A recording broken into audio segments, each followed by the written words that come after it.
Hi, I'm Barbara Lucas, and welcome to the Green Room, where we explore the topics that green up our world. Today's guest is Mary Mathias, Media Outreach Coordinator for Washtenaw County's Division of Environmental Health. We'll be discussing efforts to increase wildlife habitat in our urban and suburban areas. Mary, welcome to the show. Hi, Barbara. So I know that about a year ago you started the Washtenaw Wilderness project. Tell us what that is.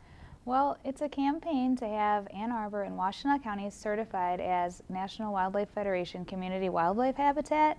And what that means is that once we've reached the correct number of schools, community areas, and private homes that have certified their individual habitats, will be eligible for this certification, meaning there's sort of a honeycomb of habitats within our suburban community that meets the needs of wildlife. Great. And if you get certified, you get to have one of these signs in your yard? Yes. If you certify your home, your school, or your office, church, or some other building, some other private property, you can have this sign. And even if you would like to certify a park and work on that as part of your initiative, you're eligible to have this sign as a cue of care to show that it's not just a wild area, it's actually a home for wildlife. Great. And then how can somebody get information on the National Wildlife Federation website?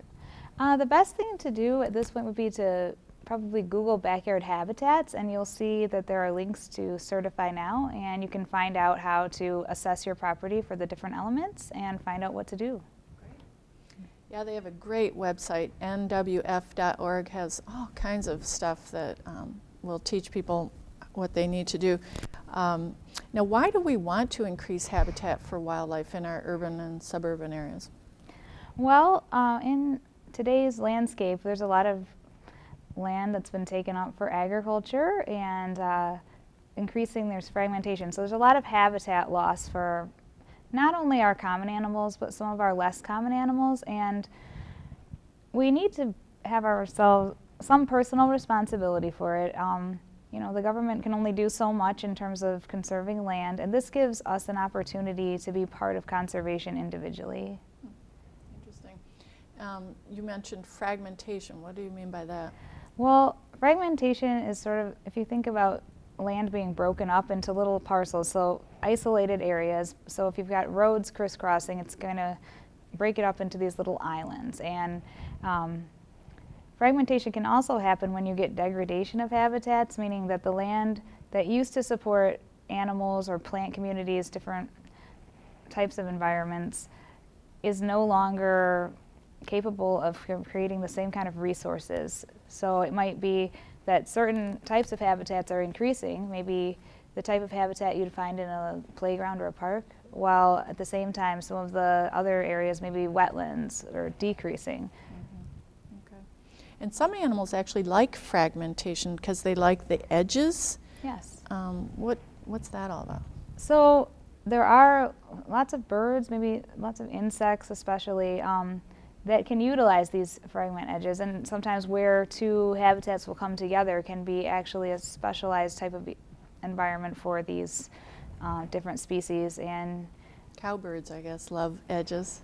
Cowbirds are a good example of a species that has been able to expand their range based on edge habitats. They're originally from a grassland area, and they've adapted to some of our created grasslands. And deer, I guess, love edges? Deer would be another good example of a species that's maybe a subsidized species of wildlife that have increased due to habitat fragmentation because they're quite able to adapt to our urban environments, actually. And when people speak of fragmentation, they mention wildlife corridors. What are those? Okay, so wildlife corridors are areas where isolated area, maybe, well, for example, if you have a large park and you've got another large park, each on the outside of your city, so you've got one in Ann Arbor and maybe one on the outside of Washtenaw County.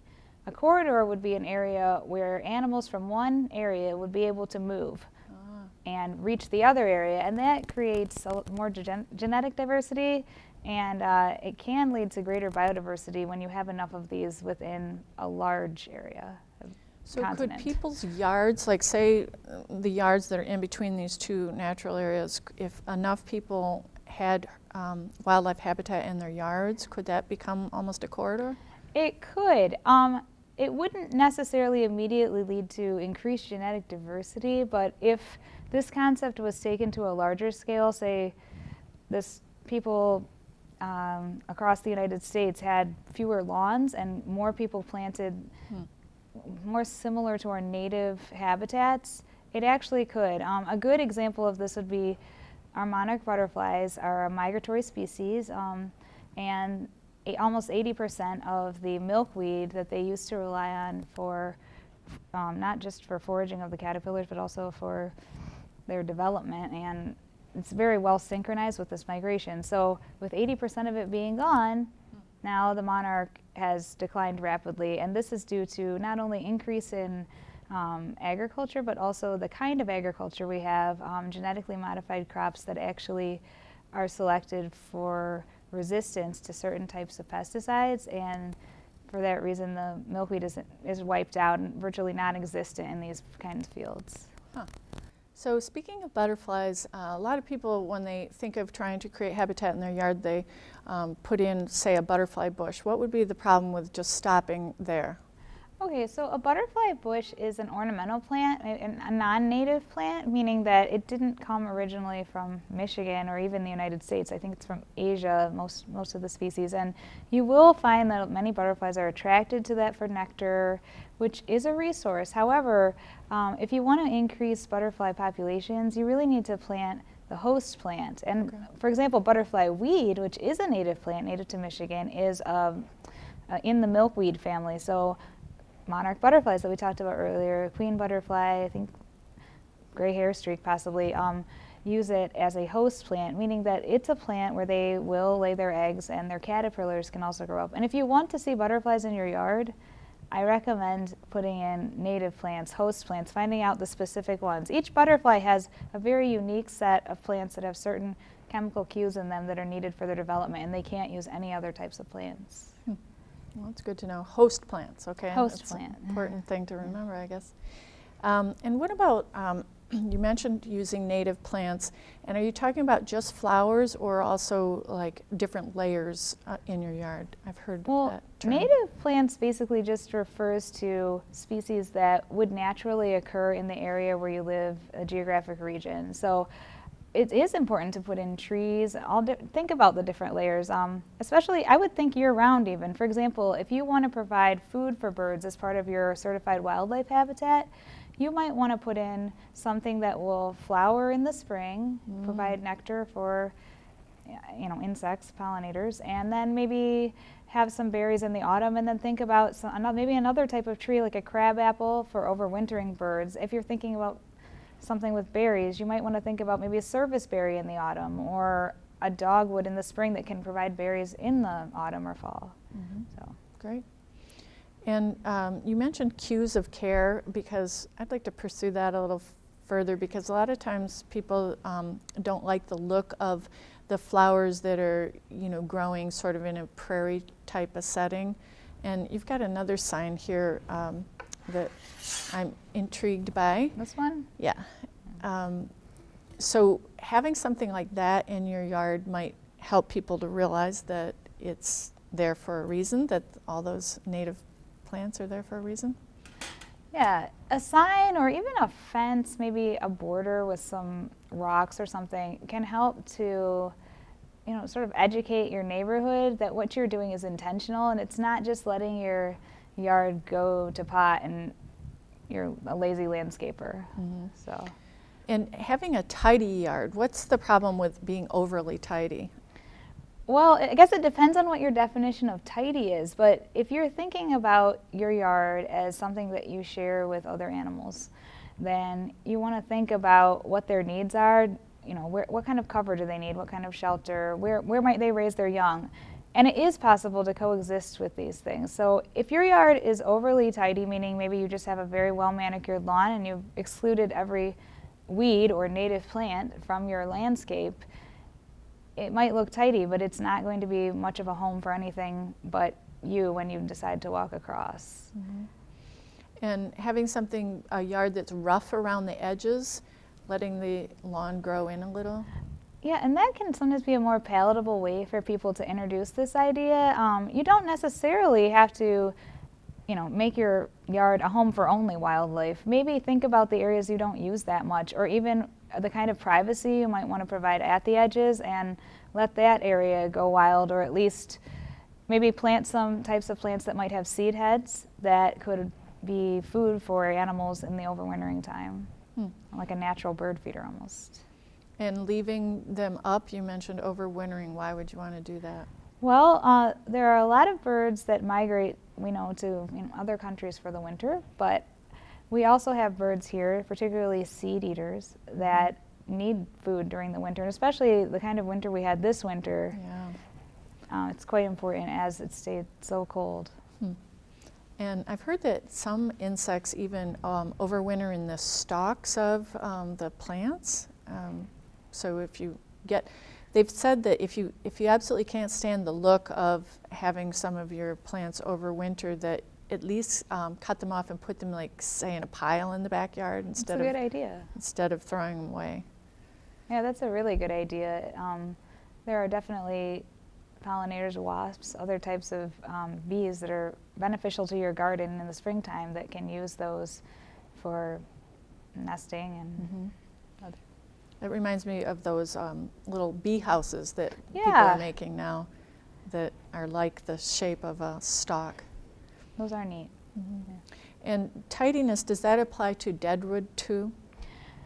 Deadwood is one of my favorite subjects because I like to think of Deadwood as almost more living wood. A dead tree is almost more alive than a living tree in some ways, because in that tree you've got places for insects to feed, and that'll attract, even the bark will attract certain types of birds, smaller birds that forage for ants or other insects. And then between the bark and the trunk you've got places for maybe birds that have a little bit more initiative. And then it's nice if you have the softwood inside the hardwoods. They've got protection from predators, and a lot of small woodpeckers or tufted titmice, chickadees will even not hibernate, but I guess snooze in there in the wintertime. Yeah, I guess telling people that maybe they don't absolutely have to get rid of all their dead trees, like maybe, how can you make them safer? Oh, okay, so a dead tree can actually be a really, interesting piece added to your landscape. And if you have a really unsafe tree, it's okay to take it down. But if you even have a living tree that you're thinking of removing, you can call an arborist and they can trim that tree. A good height maybe is about 15 feet, 12-inch in diameter. That's about the perfect height for perch for some sort of raptor or eagle or hawk if you're lucky. And especially if you can leave some of those limbs up for perches for other animals to use. You don't have to at least cut off the top third usually. It depends on the height of the tree. Even small trees can be good deadwood. Chickadees, for example, could use a tree as small as 4 inches in diameter, I think. So a small crabapple, it's probably not going to pose a danger, and you might not even need to call an arborist. Maybe just incorporate it into your landscape somehow. It's such a cultural thing. People are used to thinking of Deadwood as being untidy and kind of almost unclean or something, but it really does take a shift in your thinking to start thinking about your landscape as a living area for other species. And to see the beauty in something like Deadwood. Yeah. Even brush piles. Now, granted, maybe those aren't so beautiful, but you could put them behind your house. You've mentioned that brush piles are important. Yeah, a brush pile can be, again, another good place for cover, a place for animals to raise young. And especially, I would recommend people leave their leaves. I know that none of us likes raking our leaves, and even if you can put them into piles, if you don't like leaving them, it'll improve the soil in your area, which makes it more palatable for nurturing your native plants if you're interested in putting them in. And actually, I learned recently that lawns actually take about 4 times as much carbon dioxide as they sequester. And the aggregate lawn of our country is more than all the crops combined, so as our land cover. Wow. So if you think about this, as we were talking about fragmentation before, even a good, if 10% of people switched their lawns, or partially switched their lawns to something more native or more wild, it could make a difference. Or even let the edges grow in a little, as you were mentioning earlier. Exactly. Yeah.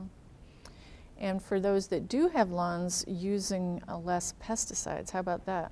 Yeah, pesticides, you know, they don't just kill the insect you're going after. They kill our native bees, they kill the spiders that are killing the other animals. They can even build up in the tissue of our birds and other small mammals and eventually lead to collapse. So, and they pollute our waterways. And so it really is something to think about when you're using a pesticide. It's not just your lawn, it's actually affecting your entire neighborhood. So Mary, before the show you were telling me about how if you kill off all your grubs, that'll affect the voles and the moles.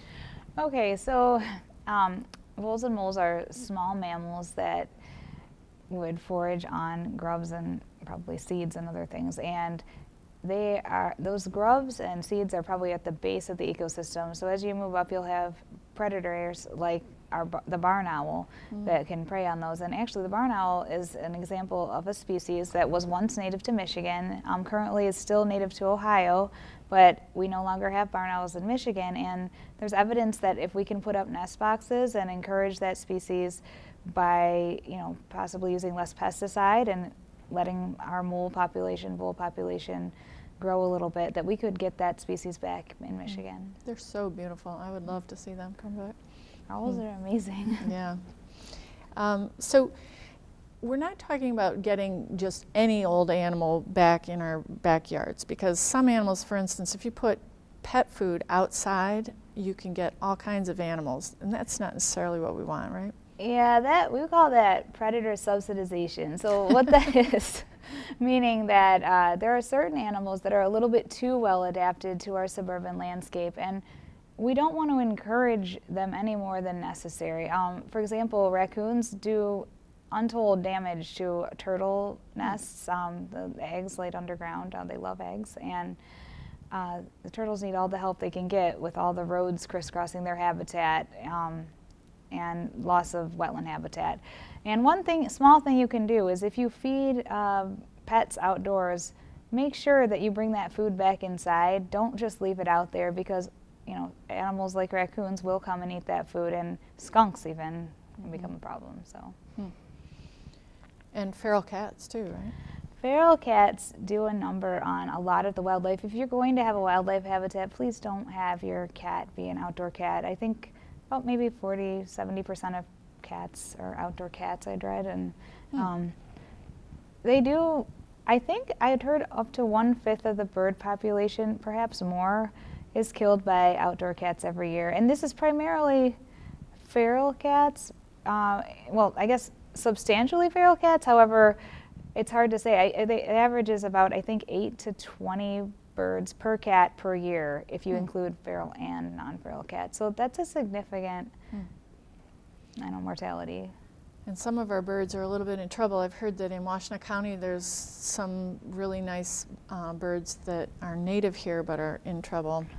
A lot of our birds are in trouble due to habitat loss inside their range here and also in other parts of the world. So we have to think about globally about this. Sure. We have to do what we can here because maybe they don't have such good habitat in the rainforest where they overwinter.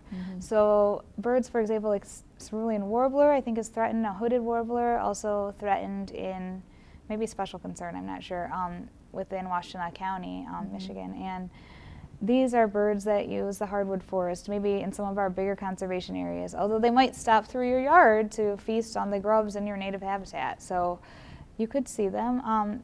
And when you're thinking about those type of animals, you might want to think about deer. National Wildlife Federation has good support from a lot of hunting organizations, and we encourage responsible elimination of predators that have been subsidized. Although deer isn't a predator of a bird, perhaps, it does feed on the understory of the forest and has been shown to change the ecosystem in such a way that it's less habitable for birds like the cerulean warbler, hooded warbler. It creates less of a shrub region for them to nest. So with your program, the Washtenaw Wilderness program, it sounds like you're talking about trying to encourage a balanced ecosystem, not just any, raccoon or whatever in your yard. That's the idea. National Wildlife Federation encourages everyone to be inspired by wildlife. So if your introduction to wildlife is through raccoons or woodchucks or whatever you happen to see, that's terrific. Mm-hmm. National Wildlife Federation is going to applaud you for making a home for animals on your property. But as you start to think more about a cultural shift, you might want to start to think about, well, which animals need our help? What can I do to encourage the beauty of the environment where I live?